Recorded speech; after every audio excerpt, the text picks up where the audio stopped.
Senhoras, senhores, queridas irmãs, queridos irmãos espíritas, jovens, nossos votos cordiais de muita paz. O notável filósofo ateniense Licurgo foi considerado um dos sábios da sua época. E, oportunamente, uma comissão de atenienses procurou o eminente pensador, propondo-lhe uma conferência no Areópago, o local majestoso onde se decidiam os destinos do Estado. O tema era sobre a educação.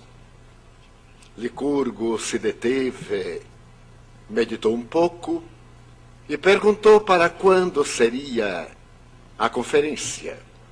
E lhe disseram que o mais breve possível, ao que ele redarguiu não ser esse o ideal.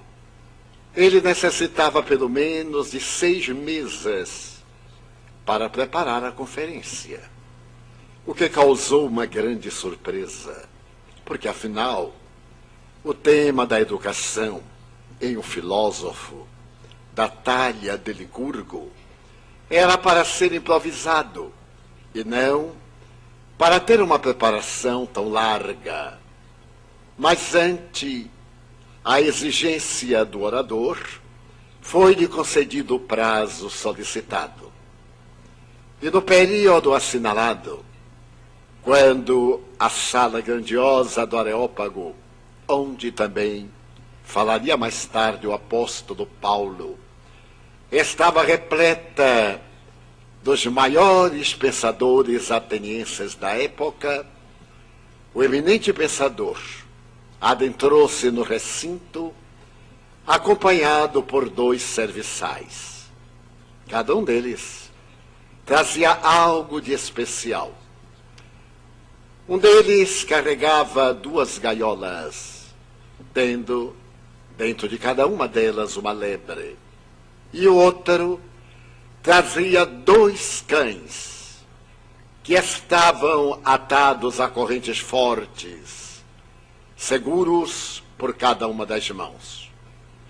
Licurgo aproximou-se da tribuna e naquele proscênio, que era levemente amuralhado, ele olhou para um dos servidores, que abriu uma das portas da gaiola, de onde saiu apressada a pequena lebre. Encontrando o espaço vazio, pôs-se a correr. E ele olhou para o outro servidor, que retirou a corrente do animal, que era um mastim feroz, e que avançou decisivamente na direção do pequenino animal, e diante do público aparvalhado estraçalhou, devorando-lhe pedaços em grandes nacos. Houve exclamações, lamentos, mas o orador permaneceu impassível. Pediu que se limpasse a arena e, ato contínuo, repetiu a experiência, olhando para o primeiro servidor que soltou a segunda lebre. E as pessoas já imaginaram o que ia acontecer, porque ele olhou para o outro servidor, que desatrelou da corrente o outro mastim, que saiu na direção do animalzinho e deu-lhe uma leve patada. A lebre rodopiou nos calcanhares e caiu. E o cão acercou-se-lhe quase com carinho, ergueu-a, e os 2 animais começaram a brincar em um verdadeiro desafio à expectativa daqueles que ali se encontravam. Após retirados da arena, Licurgo olhou a multidão e disse: a diferença entre os primeiros animais e os segundos é que o cão e a lebre da segunda experiência foram por mim educados. A educação é a base da atividade que retifica os instintos agressivos da criatura e libera aqueles que são positivos, e no ser humano a razão e o discernimento. Não passou despercebido ao egregio codificador da doutrina espírita Allan Kardec o problema da família e da educação. E na questão 771 do Livro dos Espíritos, o ínclito codificador interroga: qual seria para a sociedade o relaxamento dos laços de família? Ao que as entidades venerandas responderam: um ressurgimento do egoísmo. Esse egoísmo que faz parte da natureza humana, que lhe constitui um atavismo desde épocas muito recuadas, é o responsável pelas defecções morais. E Allan Kardec, ainda preocupado com a questão, no item 917 da referida obra, volta à questão desse egoísmo avassalador.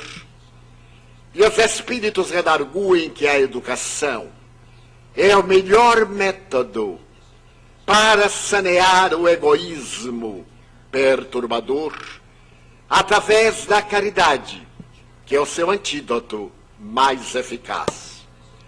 É compreensível, portanto, que a família seja convidada à reflexão e as criaturas que somos façamos uma análise da família e da educação, de acordo com as propostas mais audaciosas da moderna psicopedagogia. Recuaremos então à cultura romana, porque a palavra família vem de famulus, servos. Quando Roma distendia os seus domínios no Lácio, aglutinavam-se indivíduos que não tinham vínculos consanguíneos. E a grande maioria era constituída de famulus, de servidores ou de escravos, que eram submetidos politicamente ao poder transitório. E a partir daí nascem os primeiros clãs, os primeiros grupos familiares. À medida em que a cultura adianta, a família passou a ser também vista do ponto da observação biológica, dentro da visão da consanguinidade. E havia sempre nessa constituição dos indivíduos a figura patriarcal. É mais tarde, com o cristianismo, que a família será estabelecida dentro de vínculos formais e por intermédio do matrimônio. Na Idade Média, esse matrimônio começa a adquirir uma posição legal tão responsável que a família se torna indubitavelmente o núcleo básico da sociedade da época. Mais tarde, porém, com a Revolução Francesa, a pós-modernidade e os casamentos laicos, a família terá uma visão muito mais ampla e uma conceituação muito mais dignificadora. Mas especialmente os processos legais que dizem respeito à conjuntura da pater-maternidade e das heranças, será o elo principal para a constituição do clã familiar. Será mais tarde, com o advento de novas leis, que a família irá experimentar grandes golpes na sua constituição, havendo a desagregação pela ruptura dos laços emocionais e legais dos cônjuges, as células básicas do núcleo familiar. Mas dentro dessa visão da família, nós iremos observar que desde priscas eras, no Oriente, a questão da família estava muito estreitamente ligada à conjuntura religiosa. E o santuário era também a escola. A educação estava adstrita à memorização dos textos denominados sagrados. Tanto podia ocorrer nos templos esotéricos, no Egito, na Índia e em outros lugares, como também nos santuários habituais para aqueles que eram exotéricos. As tradições eram das memorizações dos textos, o que irá propiciar ao homem oriental uma capacidade mnemônica das mais extraordinárias. No Ocidente, a história da educação vai encontrar os primeiros pródromos da estrutura que instrui e educa em Creta, 700 anos antes de Jesus. Os cretenses estabelecerão que cabe ao Estado a formação do caráter das gerações por vindouras. E estatue que até os 17 anos o jovem é cuidado pelo Estado e mais tarde ele prossegue a estrutura educacional até os 27 anos, quando adquire a total cidadania. Mais tarde, Esparta terá a oportunidade de fazer a educação bélica, povo guerreiro por excelência. Os espartanos preparam os seus filhos para a guerra e colocam que a primeira parte da educação é das mães e das nutrizas, para que os jovens sejam fortes e possam defender o Estado quando essa condição for exigida. E logo depois, ao adquirir a cidadania, é obviamente considerado indivíduo educado. Atenas, dedicada à beleza, à arte e à sabedoria, também considera que a educação é trabalho das mães e das nutrizas, porém com conceito de liberdade e de análise dos fenômenos existenciais que iremos encontrar nas bases do pensamento pré-socrático.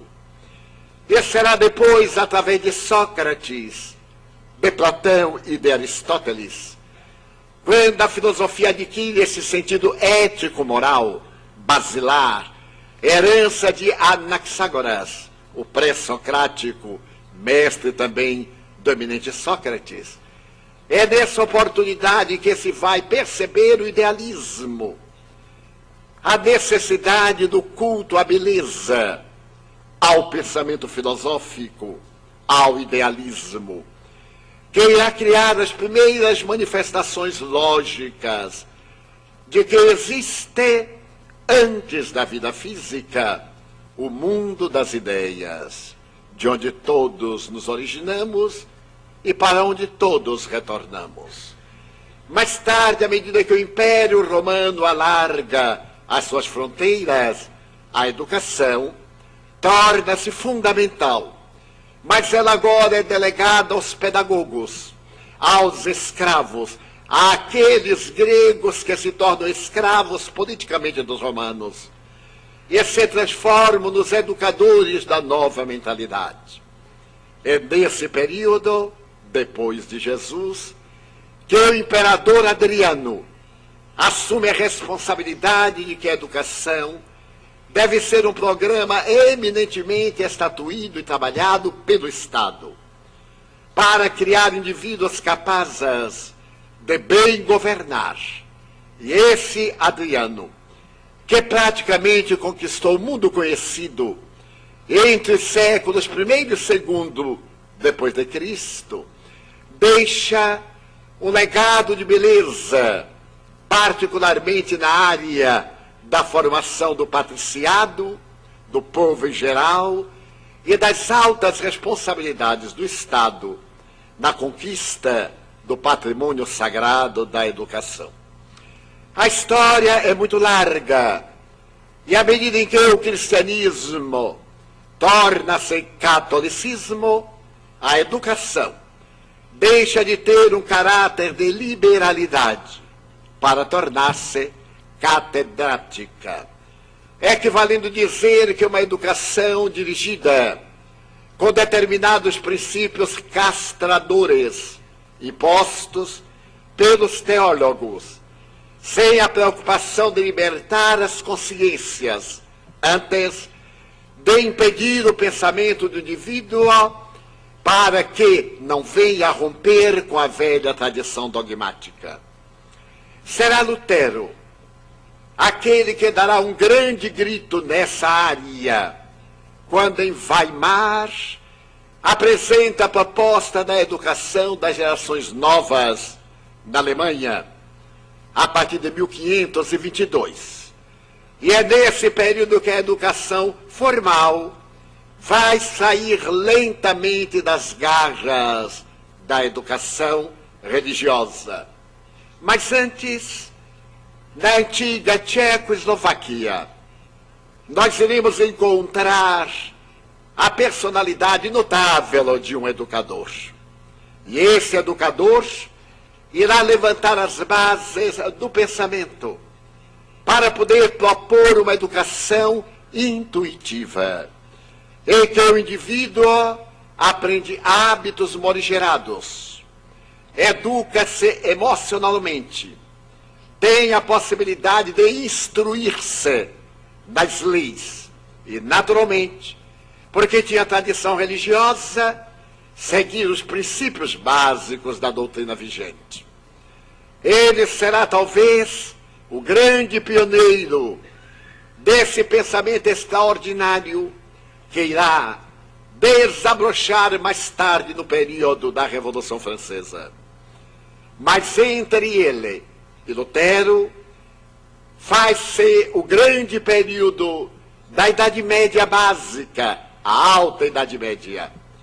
E Lutero, por fim, consegue libertar a criatura das amarras perturbadoras da educação ancestral. Houve um momento da cultura em que uma reação deu-se na área da educação.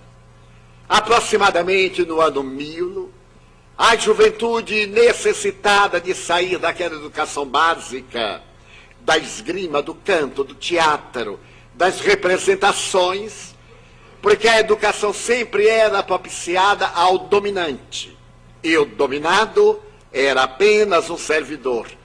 Surgem as primeiras universidades para alargar os horizontes do pensamento em torno da visão da vida e dos deveres de cidadania e de consciência perante si mesmo, perante o próximo e perante Deus.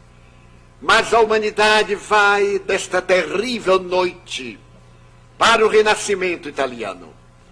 E na hora em que Lutero dá o grande brado, colocando os seus protestos na igreja de Worms, especialmente contra as terríveis condutas papais que vendem as indulgências, parece renascer o pensamento estético, ético e psicológico dos seus próprios pródomos, com a literatura, com a poesia e com a necessidade de não apenas estudar-se o grego e o latim, mas principalmente o idioma nacional.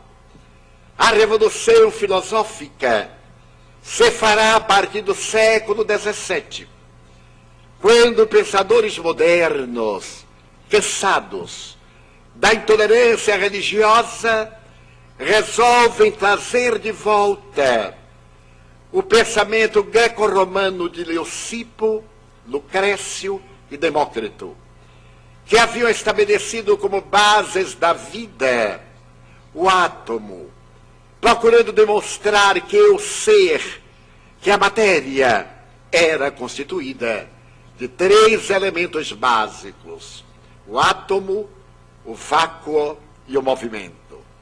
Eles opuseram-se à teoria apresentada por Sócrates, Platão e Aristóteles, caracterizada pelo idealismo, mas ante a doutrina católica ficaram esmagados na noite medieval.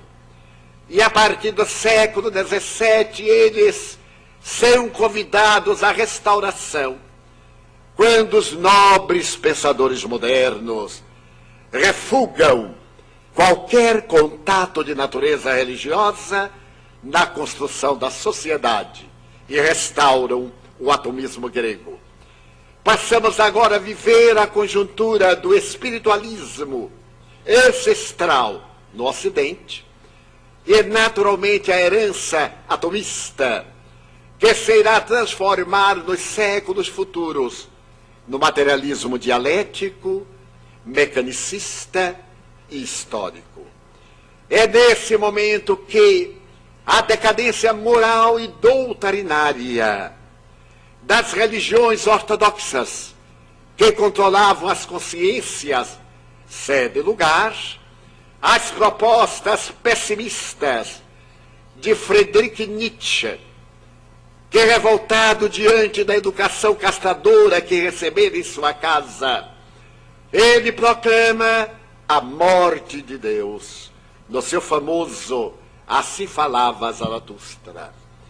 E logo depois que Nietzsche, que era portador de um transtorno depressivo crônico, estabelece bases de um materialismo de natureza histórica e filosófica, logo outro pensador alemão segue-lhe os passos, procurando demonstrar que a vida não tem qualquer sentido ético. A proposta das religiões é uma proposta pessimista, porque, segundo eles, transferia para o reino dos céus aquilo que não lograva no reino da terra. E então é apresentado o pensamento também pessimista, mas com variantes de otimismo, que a função da vida é gozar. E se traz Epicuro de volta na sua doutrina hedonista. Nós vivemos na terra para ter, para poder, para comprar, para usufruir. E esse pensamento dominante parece excluir qualquer possibilidade das propostas cristãs que se amparavam no estoicismo, no pensamento de Zenon de Cício, que falava da necessidade do indivíduo adquirir robustez de ânimo, caráter, para vencer as vicissitudes e superar as suas más inclinações. O século XVIII irá oferecer-nos simultaneamente a proposta gloriosa de Voltaire e também dos grandes filósofos franceses, Montesquieu e Diderot, que se encarregam de libertar a França do tacão dos Bourbons, fazendo que a 14 de julho de 1789, o maior bastião de pólvora da Europa, que é a Bastilha, seja derrubada e nasça um outro idealismo: liberdade, fraternidade, igualdade. Mas entre esses sonhadores aparece a figura ímpar de Henrique Pestalozzi, que compreende a necessidade de trabalhar a velha proposta tchecoslovaca, intuitiva, através do amor à criança. A tradição escolástica asseverava que a criança é um adulto em miniatura e que na razão direta em que sai o sangue entra o conhecimento. Era a justificativa estúpida para os castigos físicos. Aquele Jan Comenius, que libertara a consciência tchecoslovaca da tradição dogmática de que a criança era um adulto, irá agora ser adotada por Henrique Pestalozzi, quando se encarrega de cuidar de crianças abandonadas, que sempre as houve na história, levando-as para o próprio lar e amando-as, e apresentando o que seria mais tarde a escola nova.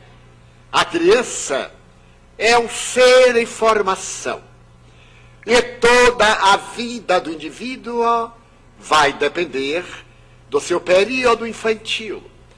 Então, Pestalozzi divulga a doutrina do amor como essencial, à base da metodologia educacional. E transforma o seu próprio lar nessa escola que o poeta diria risonha e bela, em que floresciam as almas juvenis. Mais tarde, transferindo-se para a cidade de Yverdon, na Suíça, foi-lhe emprestado um castelo, onde ele poderia formar uma nova sociedade, para ali convergindo todos os aspiradores ao mundo melhor das famílias mais gradas, mais importantes da Europa e também da América. É nesse período, fim da Revolução Francesa, começo da Era Napoleônica, que a escola floresce em Verdun e que nasce em Lyon, a 3 de outubro de 1804, o futuro codificador da doutrina espírita, Hippolyte Lyon, Denisard Rivail. Seus pais zelosos, desejando que seu filho receba a melhor educação, encaminham-no diretamente a Pestalozzi, que era de cultura protestante, enquanto a família Rivail era de cultura católica. Porém, a sua mãe, especialmente do menino Denisard Rivail, compreendeu que a educação seria fundamental na vida do seu filho único. E ela própria segue de trem de Lyon a Genebra, depois a Yverdon, para levar o seu menino e entregá-lo ao eminente mestre. Há um detalhe na educação de Pestalozzi que esteve por muito tempo como sendo uma incógnita. Toda vez quando chegava uma criança ao seu educandário, ele ajoelhava-se para recebê-la. E isso era um quesito muito intrigante dos observadores. Até que certo dia alguém perguntou-lhe se ele estava prestando algum culto, alguma reverência ao ser infantil. E ele disse que não. Era um método pedagógico. Porque a criança sempre vê o adulto como um verdadeiro gigante.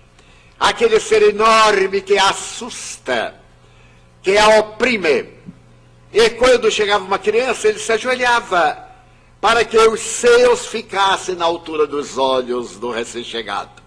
E a criança considerasse-o um ser amigo, um benfeitor, alguém do seu nível, tornando-se muito mais fácil o relacionamento entre mestre e aluno.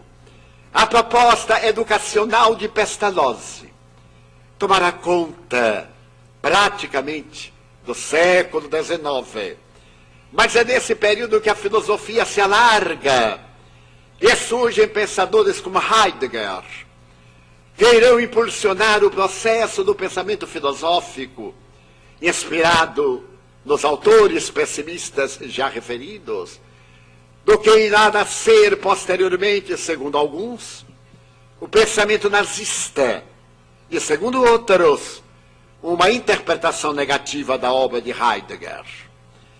É desse caldo de cultura que o século XIX, com as suas notáveis conquistas na área da ciência, nos irá favorecer com a contribuição extraordinária de Pavlov, dos reflexos condicionados, que serão utilizados também na pauta da educação soviética, e que mais tarde a eminente médica Maria Montessori irá aplicar com infinito carinho entre as suas crianças na Casa dei Bambini, em Roma, iniciando um período novo de educação.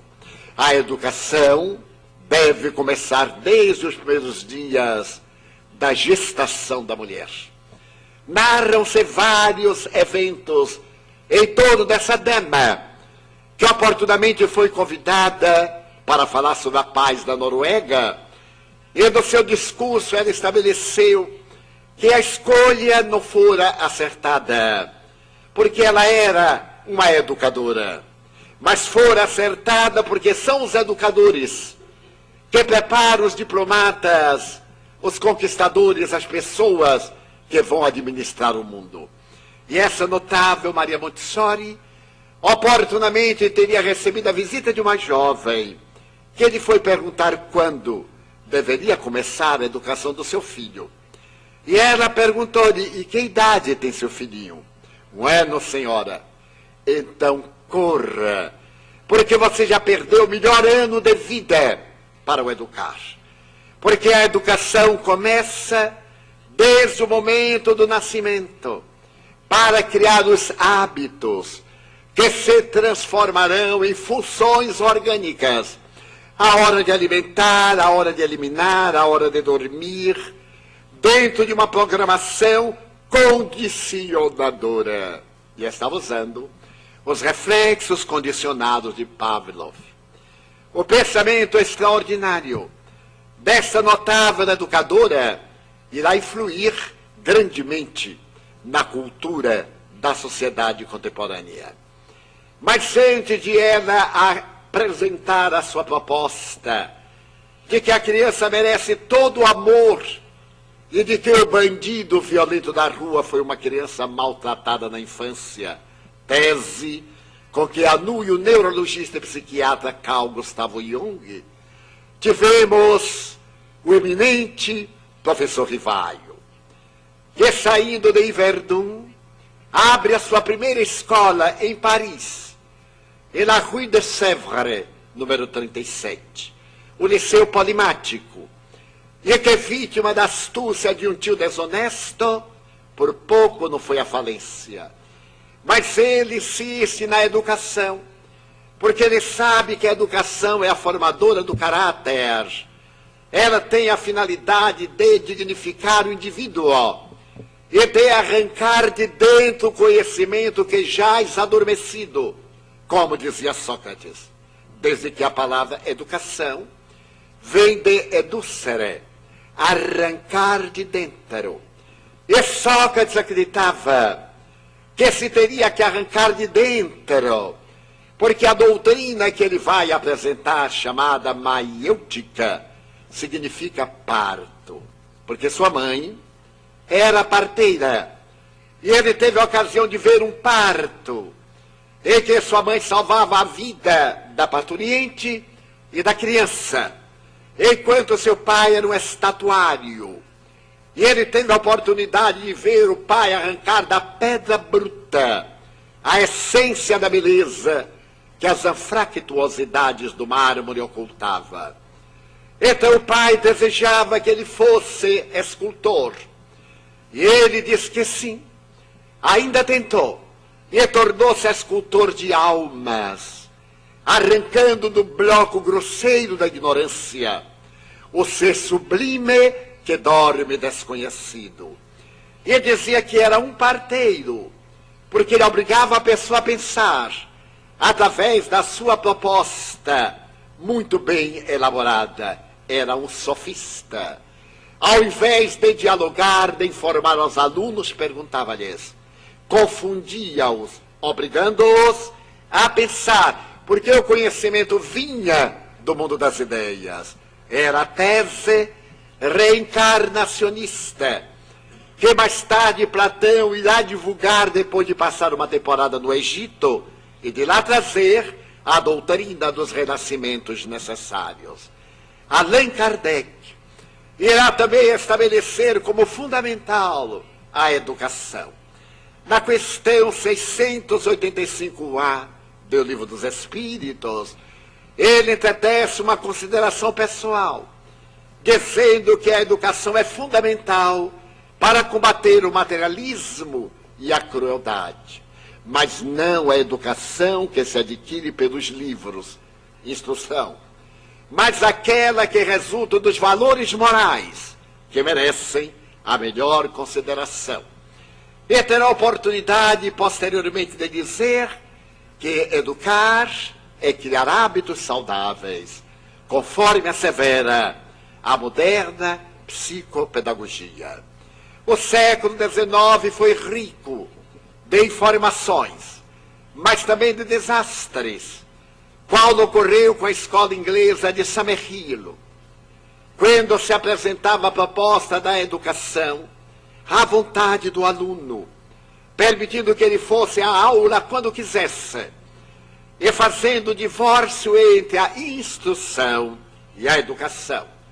A educação, irá dizer mais tarde Basarab Novelusco, que foi o presidente do Centro Internacional de Ensino e Pesquisas de Doutrinas Interdisciplinares. A educação, para ser realmente perfeita, ela deve ser uma síntese. Ela deve abranger todos os valores que constituem a criatura humana. Não apenas determinadas inclinações que colaboram para o intelectual, mas também uma síntese de valores que ele denominava recentemente, no fim do século XX, como educação integral.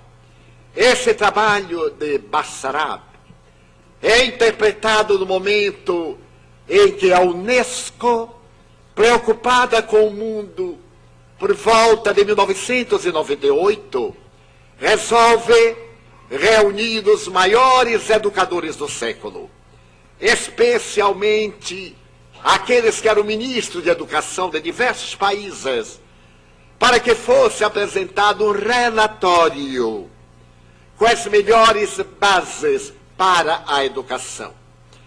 E então irá destacar-se um jovem francês, Jacques Delors, que apresenta o relatório, o resultado do estudo, com as maiores autoridades internacionais, inclusive Basarab, em 4 pontos que ficaram célebres como os modernos pilares da educação.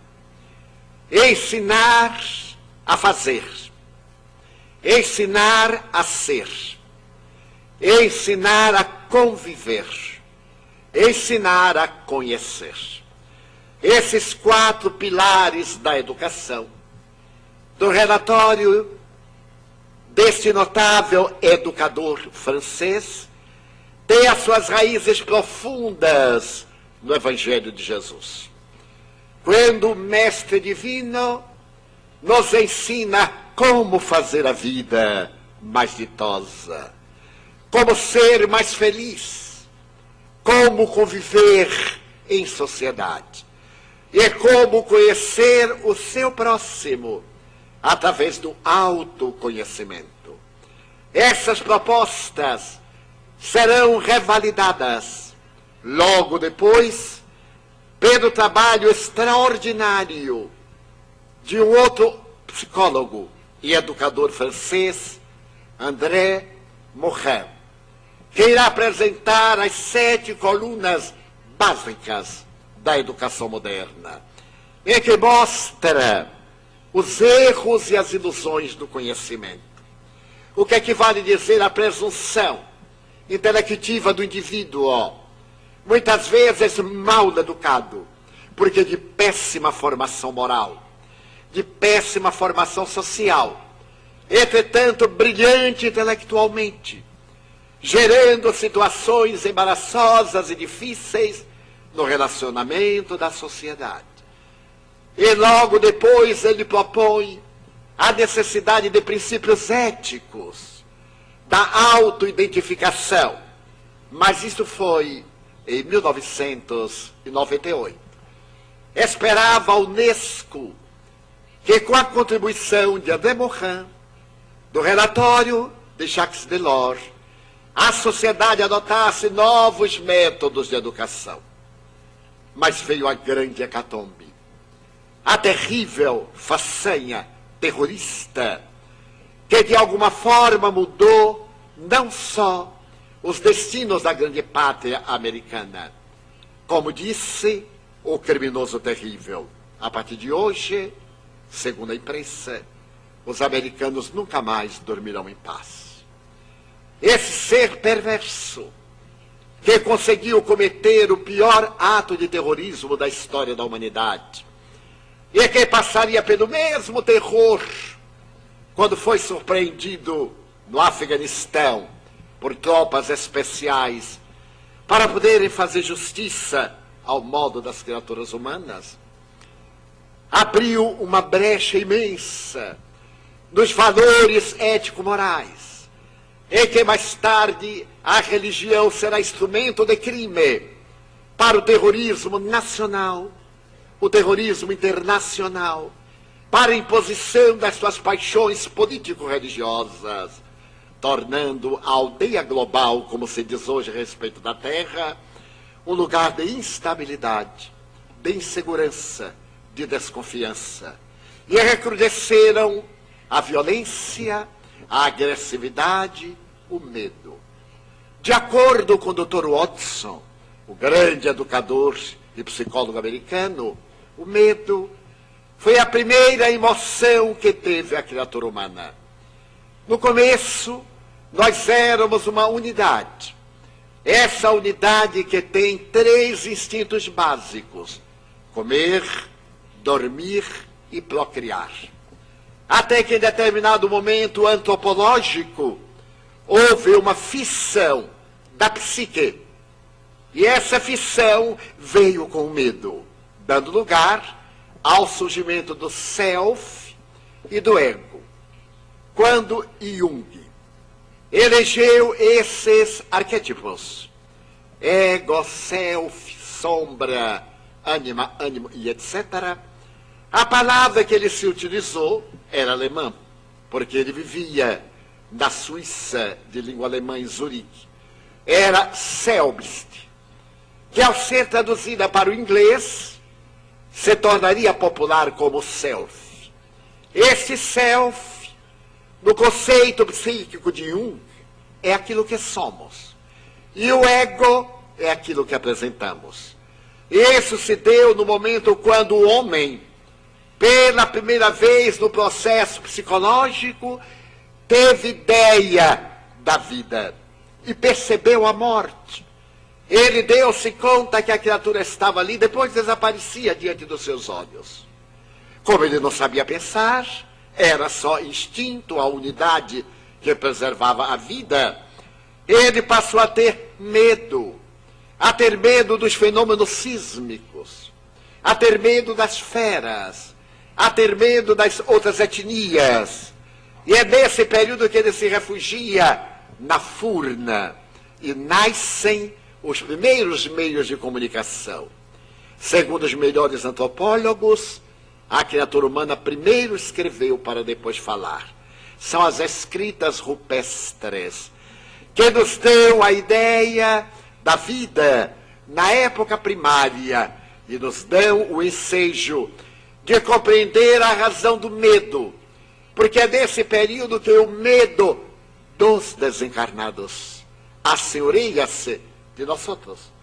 Porque é nessa ocasião em que o indivíduo vê alguém que tomba, que se decompõe, e oportunamente que volta, e vem o medo para poder exorcizar esse medo.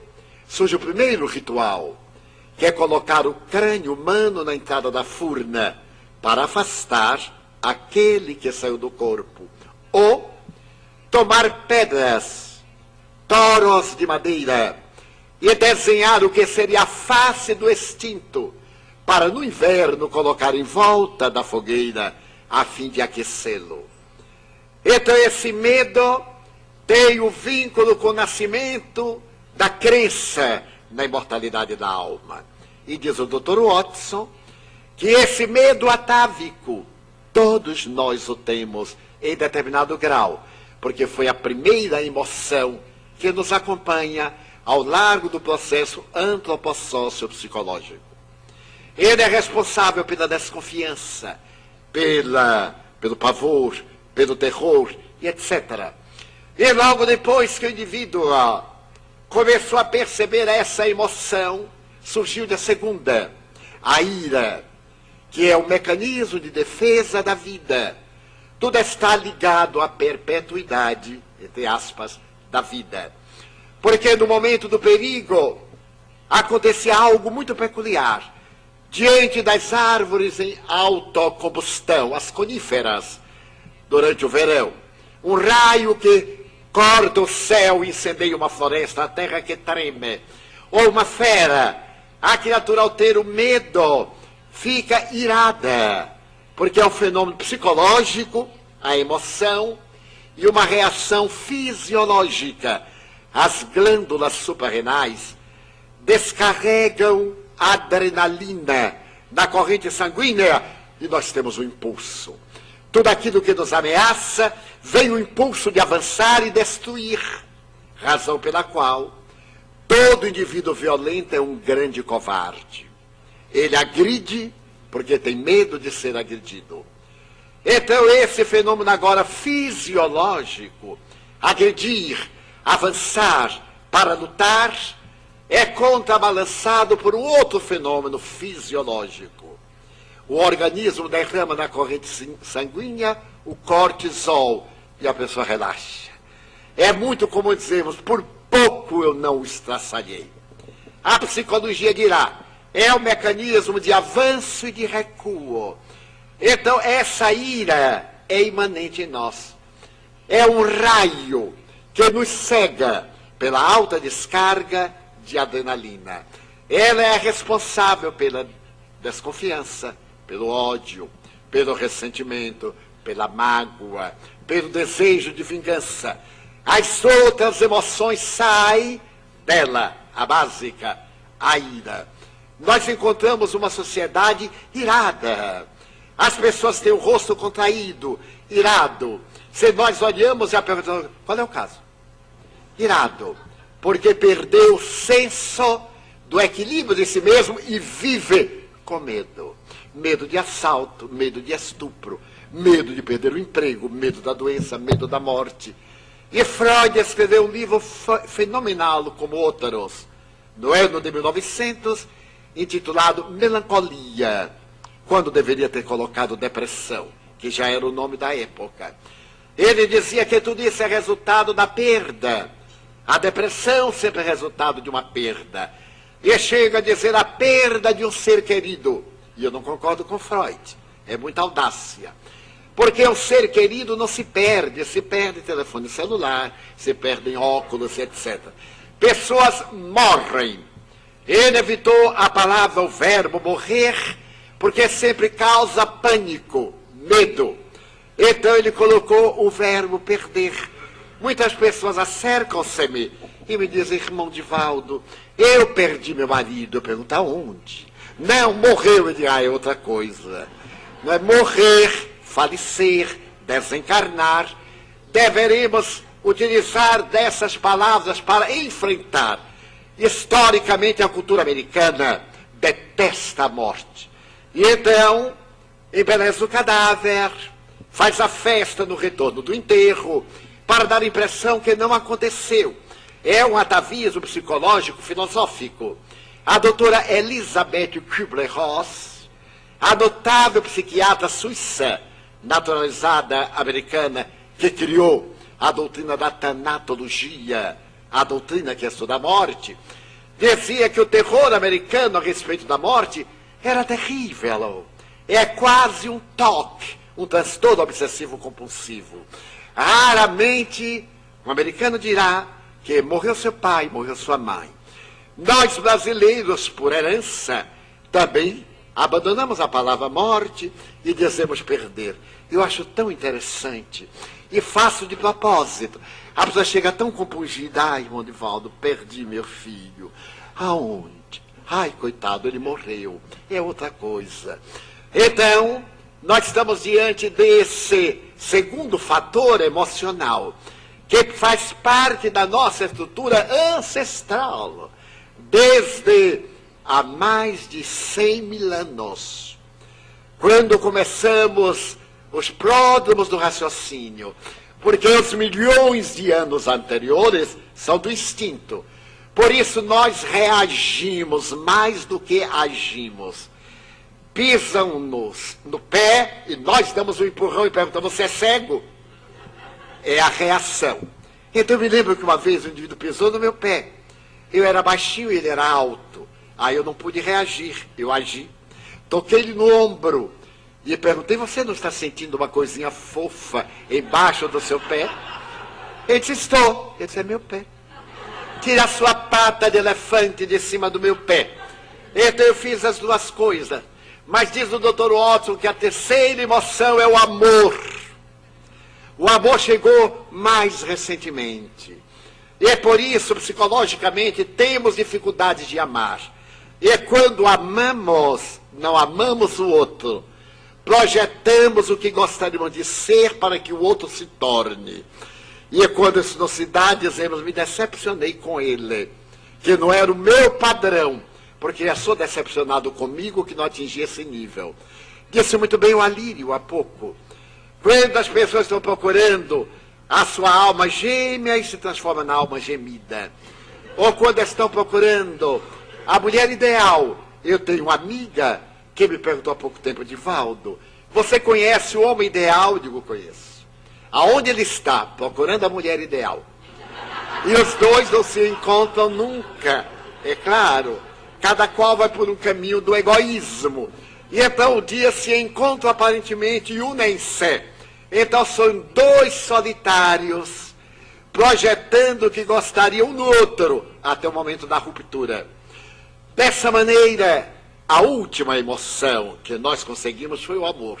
E Emmanuel, através do venerando apóstolo da mediunidade, Francisco Cândido Xavier, tem uma frase como outras de impacto psicológico, de acordo com o Dr. Watson, dos mais elevados.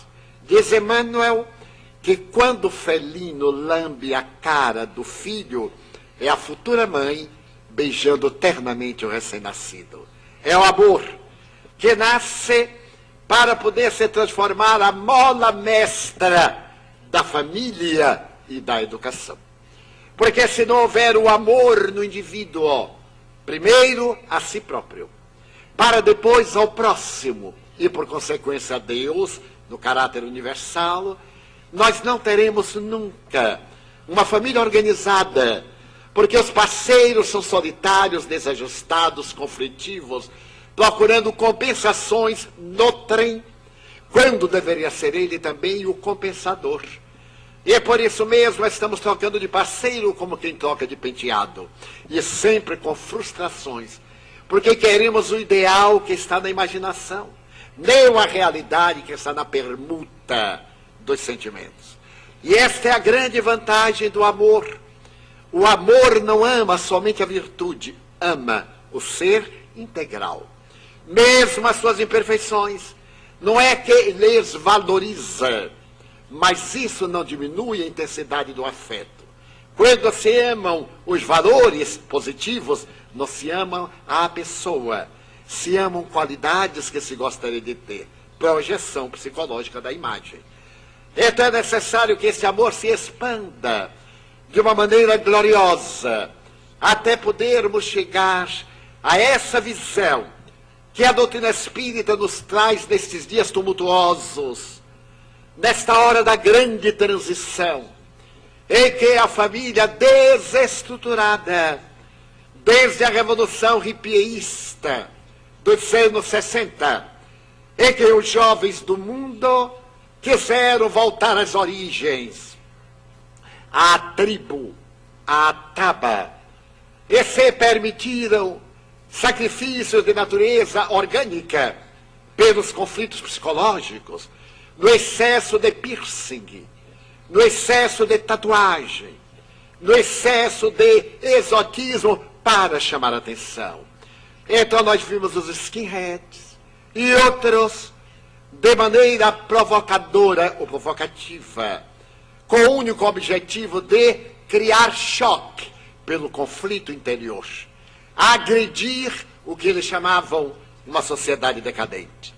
Naquele período desestrutura-se a família, porque os adultos, aproveitando a onda nova, começaram a perceber que não estava gozando suficientemente o que a liberalidade cultural permitia.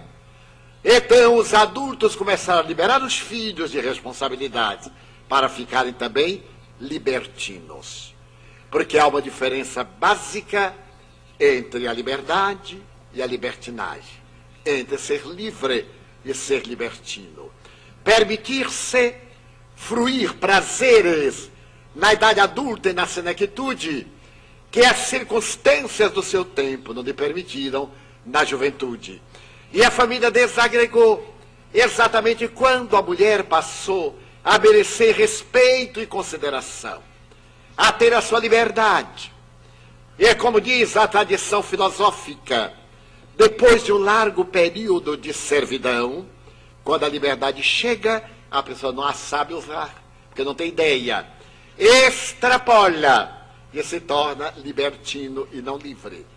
Foi o que aconteceu à mulher, não no sentido genérico, naquele momento da liberdade sexual, porque lhe era vedado o prazer pela tradição hipócrita de frustrados pastores e teólogos, ao descobrir que era um ser sensível e que tinha direito a todas as emoções e sensações.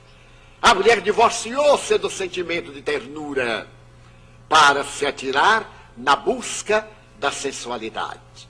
E a nossa cultura não é mais sexual, é erótica. Porque sexualmente as pessoas cansam-se, é natural. O organismo tem os seus limites. E neste contexto cultural de erotismo, a sociedade recorre aos estímulos químicos, porque os imaginativos já não produzem o efeito desejado pelo desgaste. Estamos então diante de uma cultura cansada, uma cultura frustrada. Nas películas cinematográficas, quando eu ia ao cinema e tinha tempo, sempre me chamava a atenção os bares da cultura americana, inglesa, francesa, etc. A pessoa saia do trabalho e passava no barzinho. Confesso que eu detesto a palavra barzinho. Tudo é um barzão. Então vão e bebericam, outro verbo horrível. E ficam bebericando azeitona, no uísque ou no que for. E aí chega outra solitária. É o mundo dos solitários. Que detestam o lar, porque não tem lar, tem casa. Tem apartamento, tem construção. Tudo é muito bonito, mas é vazio, porque não tem objetivo. Não tem significado psicológico, como pedia Viktor Frankl e Carl Gustav Jung, o significado psicológico. Nós fomos educados para ter felicidade. E felicidade tornou-se um prazer sensorial. O melhor carro, a melhor casa, a melhor piscina, o melhor relacionamento, o melhor clube, o clube mais caro. Então isso é felicidade. A roupa de grife, a pessoa vai e compra uma roupa por um preço terrível e sai com o nome do que fez a roupa nas costas, fazendo propaganda dele. Ele que deveria agradecer a gente comprar, não, mas a gente tem que fazer propaganda. E então ele está feliz porque a pessoa assim, nossa, é fulano de tal. E aí nós dizemos, fulano de tal, é verdade. Então isso é a felicidade aparente, porque a pessoa está cheia de conflitos, está com seus tormentos naturais, e está com o vazio existencial. Então propõe Jung e Viktor Frankl. O objetivo essencial da vida é o sentido psicológico. E qual é o sentido psicológico? Ganhar dinheiro? Não, isso é um meio de alcançar o sentido. O sentido psicológico é a imortalidade da alma. Porque todos vamos envelhecer. Por mais silicones, etc., todo mundo envelhece. E vamos morrer, vamos retornar. Se nós acumulamos valores, formulamos planos e apólices para os dias difíceis da velhice, por que não para os dias permanentes da imortalidade? Alguém disse com muita propriedade, faça depósitos no banco da divina providência, porque você um dia vai chegar lá.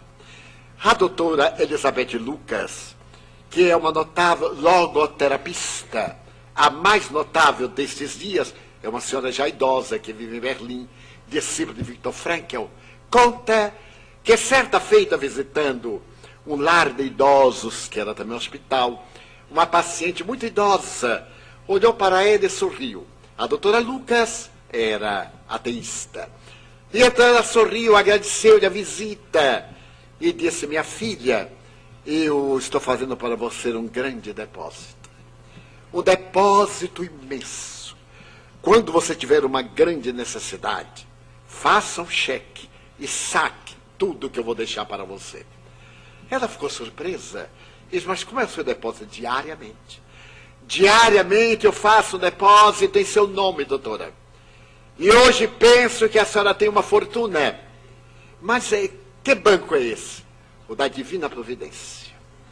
Quando eu morrer, a senhora terá lá um bom patrimônio. E um dia que tem um grande problema, saque.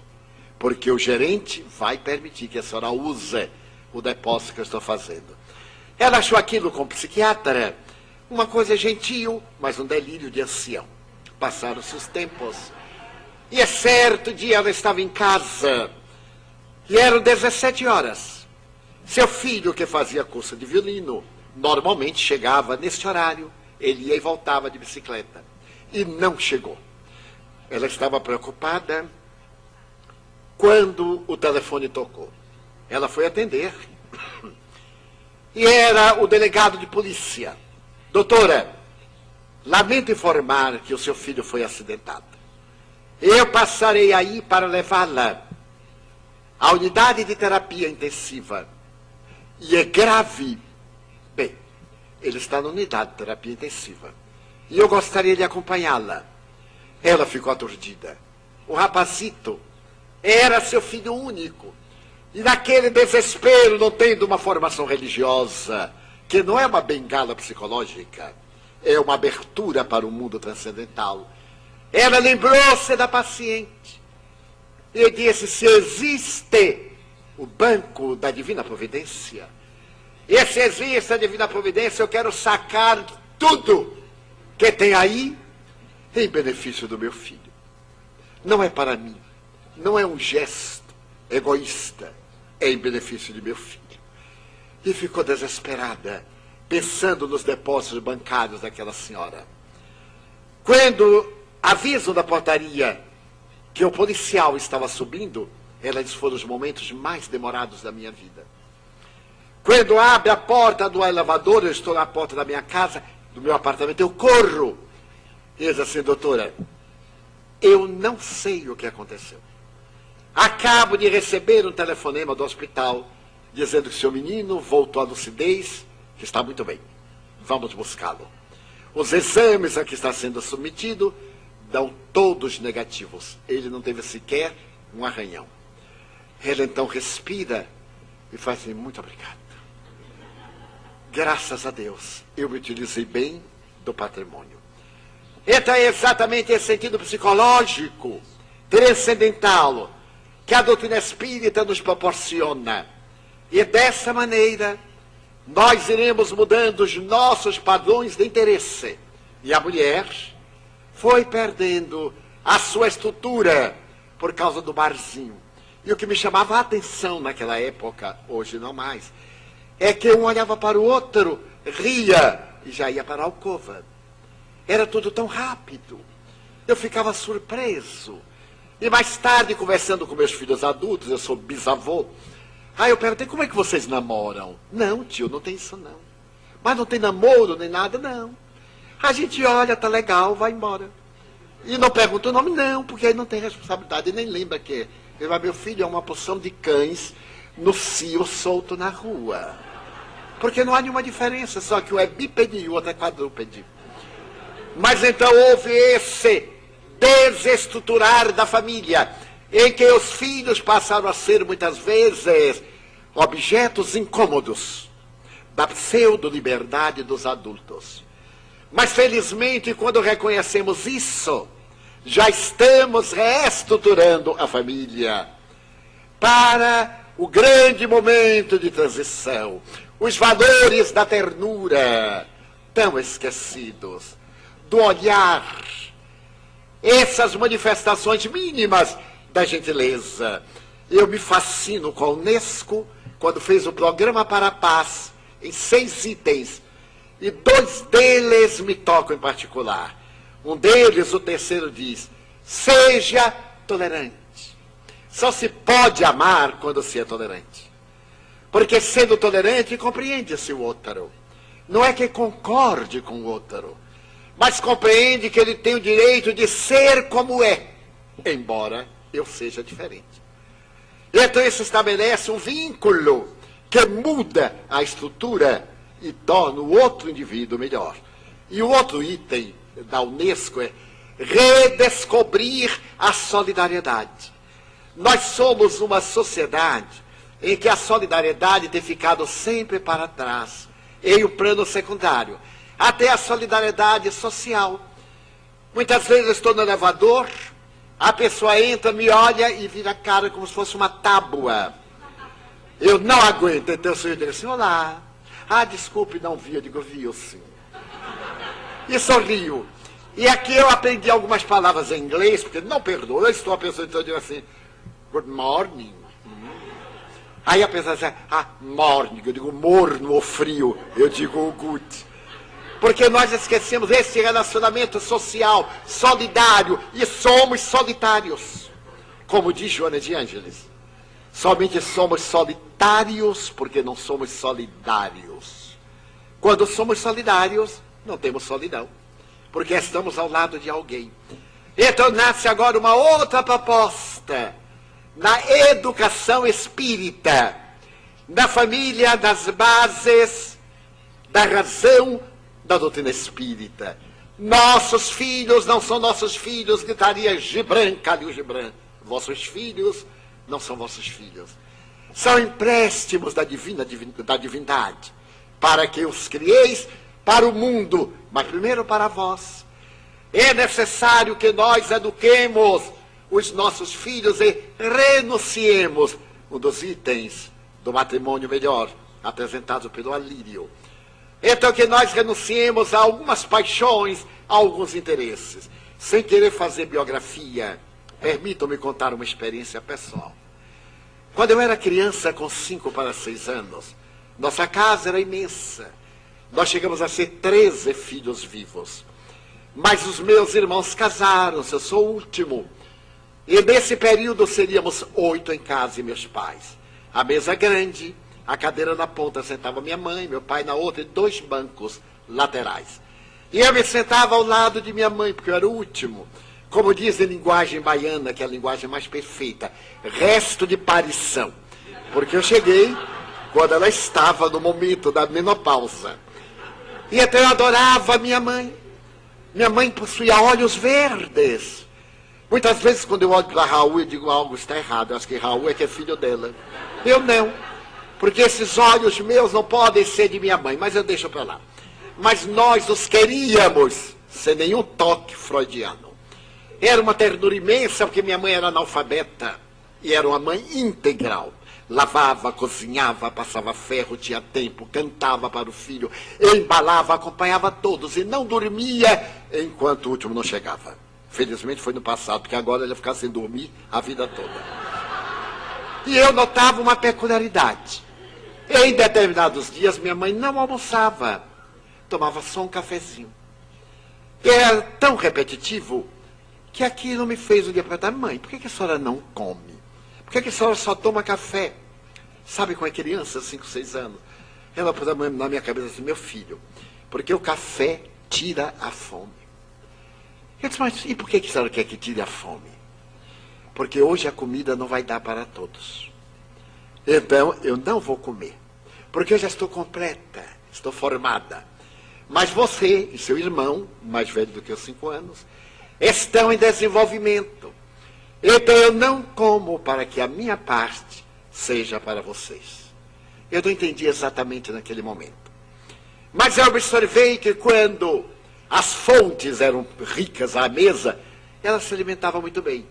E quando eram menos volumosas, ela tomava o café e me dizia assim: sendo amargo, ainda tira mais a fome. Estou dando a dieta de emagrecimento, hein? E não estou cobrando nada. Muito bem.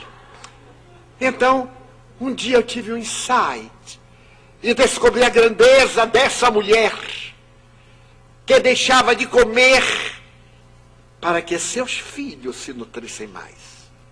Então eu me lembro do dia e da hora em que eu olhei magrinha, os olhos verdes, sorrindo. Eu deveria estar com uns 7 anos.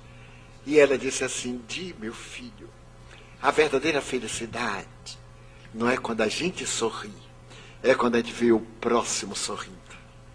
Com ela eu aprendi as lições de Jesus, analfabeta. Então, eu tive um insight. Eu digo, então a felicidade dela é passar fome, desde que nós nos nutramos. Naquele dia, eu me propus, enquanto Deus me der vida e forças, eu nunca permitirei que ninguém passe fome ao meu lado, em homenagem a ela. E Deus me permitiu, porque me franqueou uma família muito bela, para que nós criássemos em Salvador, com um grupo de amigos, uma instituição que não apenas dá o peixe ao faminto, mas ajuda a pescar, para que não tenha nenhuma fome. Então, almas generosas que assim fazem no mundo, tornaram-se parte da minha vida, porque não pode haver nada mais doído do que a fome. A pessoa morrer à fome. Eu lembro-me de um PPS que eu recebi, de um fotógrafo francês, em que as crianças estão morrendo e os abutres estão esperando morrer para devorá-las. E ele, depois dessas fotografias na África, ficou tão impressionado que enlouqueceu. Então eu me propus que, enquanto vida física tivesse, pediria ajuda, pediria que nos amássemos, que nos ajudássemos, que tirássemos a fome em homenagem àquela frágil mulher. Então essa é a família. Minha mãe tinha um outro caráter especial.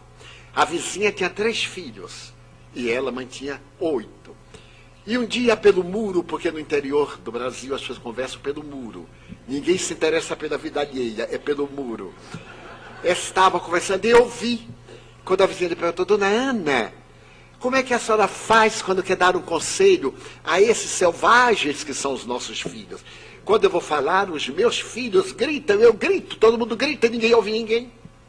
Mãe disse, minha filha, a técnica é esta. Quando eles estão, eu quero dizer algo, eu bato palma, todo mundo olha e eu falo bem baixinho. Aí todo mundo diz, cala a boca, que mãe quer falar. Aí todo mundo cala a boca, e aí eu falo. Porque eles estão falando, se eu falar e for competir, eu perco. E era assim mesmo que ela fazia. Nós estávamos naquela guerra de família, ela chegava, a gente parava e cala a boca, mãe está falando, mas eu não estou ouvindo. Aí ela começava a falar para ser ouvida. São as lições da família. Como esquecer, quando nos íamos deitar, e como um anjo de luz ela se debruçava sobre a cama modesta, a colcha de pedaços de tecido, que hoje estão na moda. E ela dizia assim, durma bem, meu filho, Nosso Senhor vai tomar conta de você, seu anjo da guarda. Então nós tínhamos mãe, nós tínhamos pai. A proposta nova é de que os pais responsabilizem-se por esses seres que chegam em suas mãos, mas não são sua propriedade, são divinos empréstimos. Alguns diamantes brutos para serem lapidados, outros acelvajados para serem disciplinados, outros meigos e dóceis para ser sublimados nas mãos generosas da paternidade. A família é o sublime santuário onde se devem moldar os caracteres morais da criatura humana, da sociedade futura. E a educação é a ciência dos bons hábitos, iniciando-se em casa para poder viver-se em comum acordo com a sociedade. Gostaria de deixar uma mensagem inspirada numa página que me foi contada aqui nos Estados Unidos, no mês de março do ano passado. Um cavalheiro chegou-se até mim, em uma das cidades, e graças ao intérprete, contou-me a seguinte história da sua vida, que eu narrarei de acordo com a minha emoção. Porque eu soube que mais tarde foi para a internet, eu não a li na internet. Ele me disse: senhor Franco, eu soube que o senhor viaja muito. E eu anuí. Eu gostaria de pedir-lhe que em qualquer lugar que o senhor vá, e seja possível, conte a minha história. É a história... E começou a contar. Naquela noite, quando eu cheguei em casa, a minha mulher estava sentada à mesa para o jantar. Eu também me sentei. Olhei para ela e disse: quero o divórcio. Ela teve um choque. Mas como quero o divórcio? Estamos casados há 19 anos. E esses 19 anos mataram a nossa afetividade. Nosso filho está com 17. Nós somos dois desconhecidos aqui dentro de casa. E como eu quero ser honesto com você, eu estou com outra. Eu tenho um relacionamento extraconjugal. E eu não tenho o caráter de ter uma vida dupla. Então eu quero lhe pedir o divórcio. Ela teve uma crise que eu já esperava. E aliviei, porque fazia 3 semanas que eu queria falar-lhe, não tinha coragem. Ela não merecia. Não tinha como, mas ali agora eu estava aliviado. No dia seguinte, quando eu cheguei para o jantar, ela estava ao lado escrevendo muito. O jantar estava servido. No terceiro dia, ela também trabalhava no escritório de advogados. Eu percebi que ela estava escrevendo muito. E no quarto dia, quando eu cheguei, eu perguntei: então, o contrato do divórcio está pronto. Eu lhe dou 30% das ações da nossa empresa.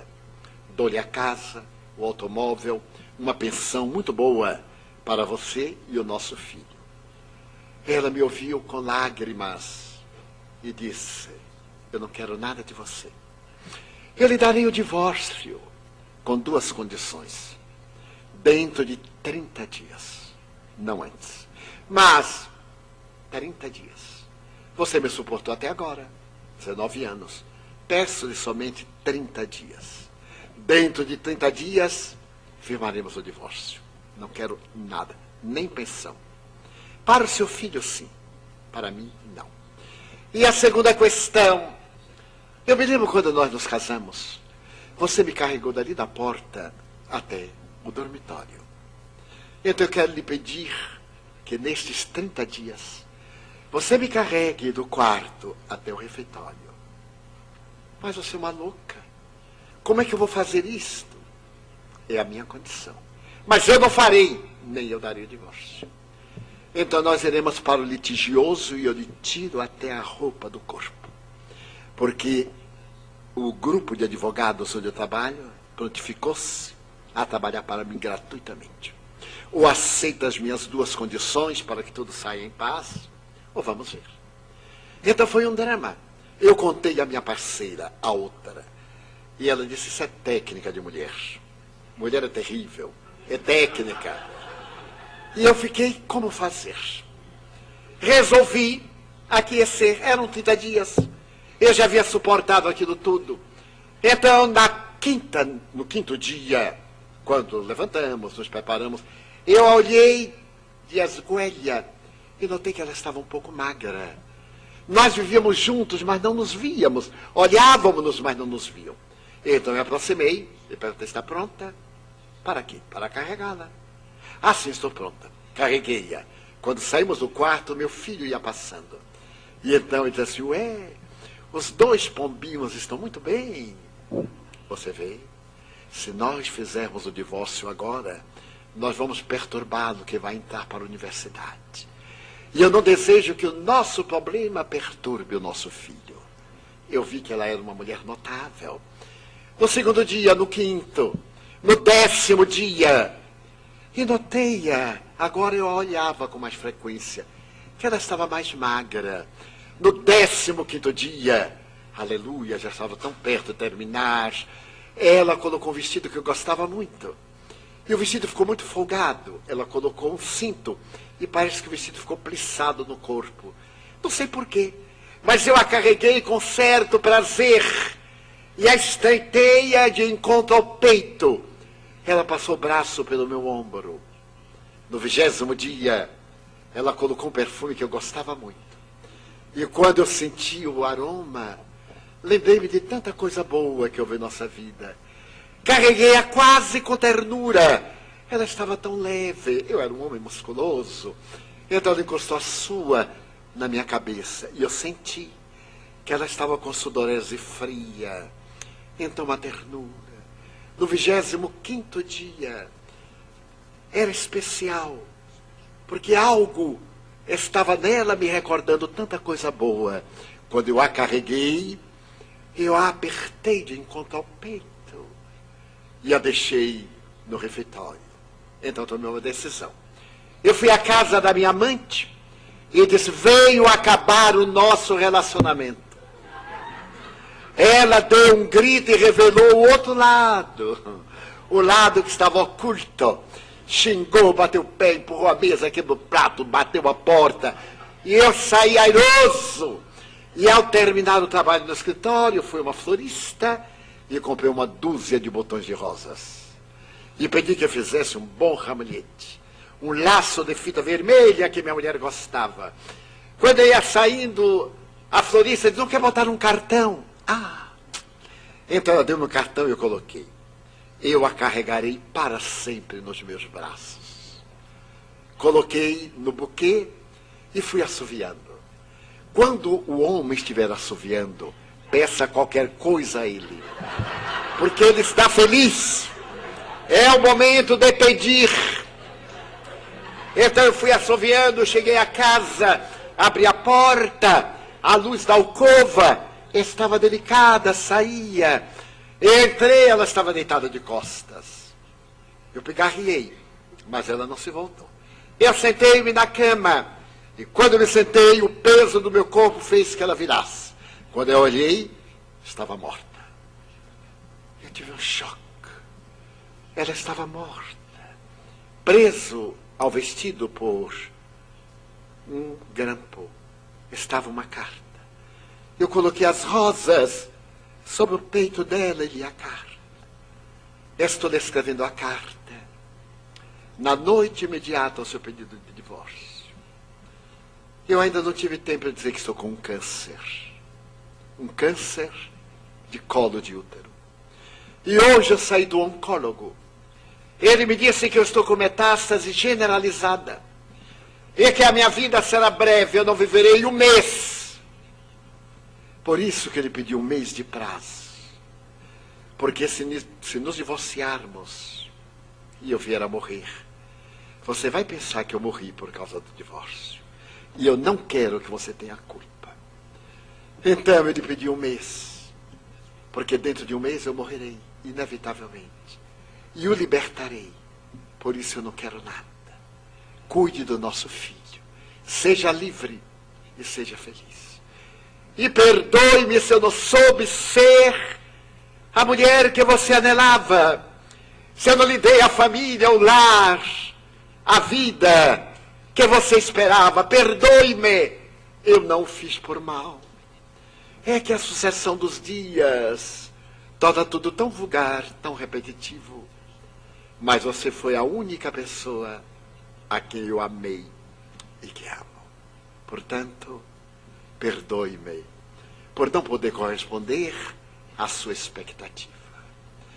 Ali estava ela. Que gesto de nobreza! Ela não queria que eu sofresse, enquanto ela sofria terrivelmente o câncer devorador. É claro que eu chamei meu filho, expliquei-lhe tudo. Mais tarde incinerei o cadáver, guardei as cinzas, e depois de pensar muito, eu resolvi fazer uma cruzada. Pedir às pessoas que salvem a sua família. Muitas vezes, por coisas nenhumas, separamos-nos, brigamos, esquecido de que a brasa muitas vezes cobre-se de cinza, mas continua ardendo. Uma brisa leve tira a cinza e a beleza vem. Então, já que o senhor viaja muito, quando falar sobre família, sobre amor, sobre união, peça às pessoas que sejam mais tolerantes umas para com as outras e que salvem o seu lar e salvem a sua família. Eu menei a cabeça e disse-lhe: eu prometo. Então o lar do futuro, que já está começando, as luzes alcandoradas do Espiritismo, é um lar de amor. Os nossos vínculos são de amor ancestral, de ternura, não somente da volúpia do sexo, que é o complemento natural do gesto de amor, é o coroamento. Um dia eu perguntei a Joana de Ângeles: como a senhora me define o ato sexual? Ela disse: como uma viagem, meu filho. A viagem deve ser muito bem preparada para que a chegada seja em harmonia. Se não há um bom preparo da viagem, a chegada é frustrante e dolorosa. Então, nesses dias tão difíceis, salvemos o nosso lar, amemos mais a quem já amamos, cuidemos dos nossos filhos, coloquemos no banco da providência esse amor que tem expressões profundas e sejamos gratos à vida por tudo quanto fruímos, por tudo quanto gozamos, dizendo: meu Deus, eu gostaria de dizer-te que eu amo a vida, que para mim é bela e é consentida. Muito obrigado, Senhor, pelo que me deste, pelo que me dás. Obrigado pelo ar, pelo pão, pela paz. Obrigado pela beleza que os meus olhos veem no altar da natureza. Olhos que fitam o céu, a terra e o mar, que acompanham a ave ligeira que voa fagueira pelo céu de anil e se detém na terra verde salpicada de flores em tonalidades mil. Muito obrigado, Senhor, porque eu posso ver meu amor, mas diante da minha visão, pelos cegos eu formulo uma oração, porque eu sei que depois desta vida, na outra lida eles também enxergarão. Muito obrigado pelos ouvidos meus, que me foram dados por Deus, ouvidos que ouvem o tamborilar da chuva no telheiro, a melodia do vento nos ramos do olmeiro e as lágrimas que vertem os olhos do mundo inteiro. Ouvidos que ouvem a música do povo que desce do morro na praça cantar, a melodia dos imortais. A gente ouve uma vez e não esquece nunca mais. A voz melodiosa, canora, melancólica do boiadeiro e a dor que geme e que chora no coração do mundo inteiro. Pela minha faculdade de ouvir, pelos surdos eu te quero pedir, porque eu sei que depois desta prova, na vida nova, eles escutarão. Obrigado pela minha voz e pela sua voz, pela voz que ama, que ensina, que canta, que legisla, que trauteia uma canção, e que o teu nome profere com dúlcida emoção. Diante da minha melodia, eu quero rogar pelos que sofrem de afasia. Eles não cantam de noite, eles não falam de dia. Oro por eles, porque eu sei que depois deste viver, na outra vida, eles cantarão.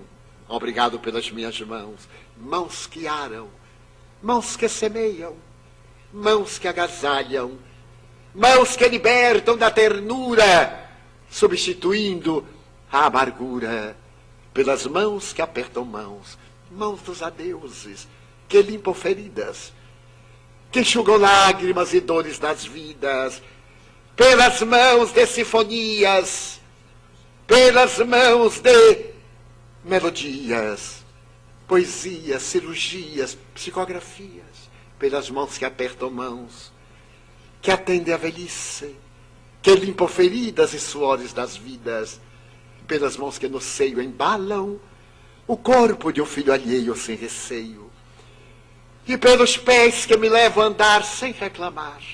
Obrigado, Senhor, porque eu posso caminhar. Diante do meu corpo perfeito eu te quero louvar, porque eu vejo na terra aleijados, amputados, marcados, paralisados, que se não podem movimentar, eu oro por eles.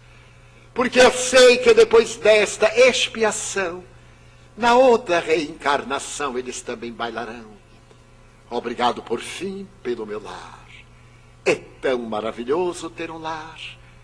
Não é importante se esse lar é uma mansão, ou uma favela, um ninho, um grabato de dor, um bangalô, uma casa no caminho, seja lá o que for.